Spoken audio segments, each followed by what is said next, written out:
Hekelbersies vir gesiggies, plus kindergedigte uit my hart.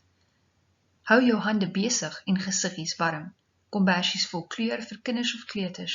Gebruik jou eie kreatiwiteit, jou eie kleurkombinasies en honderde patrone, so maklik soos val uit 'n boom.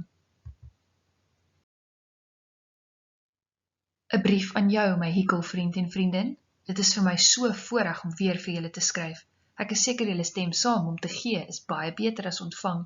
En as die gee vir iemand baie spesiaal is die gee nog lekkerder. Daar is so baie gesiggies sonder sorg en liefde. Gee uit jou hart. Ek het vir ons patroondiagramme uitgewerk wat chop hekel sonder om te stres. Beste van alles is, dit is alles ouma blokkies.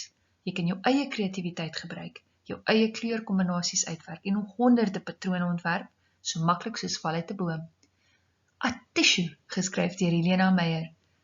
Kyk die sonneskyn op blommetjies mooi en fyn. Sniffel, sniffel, snuif. A tissue, a tissue. My hond Fluffy. Kadoefie, kadoefie, kadaffie. Hier kom my hondjie Fluffy.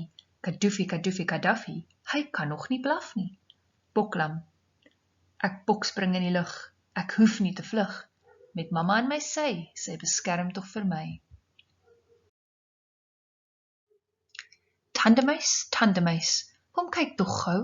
Ek het 'n spierwit tandjie vir jou. Het jy iets vir my spaarvarkie se kies? Padda, kwak, kwak, kwak, sing die paddakoor. Spring, spring, spring in die water voor. Dankie vir 'n padda soos jy. Jy kan al my muskiete kry. Die muishond. Muishond, sisa, sisa, ga. Waar kom jy vandaan met jou streepies lyf en jou stinke kleertjies aan?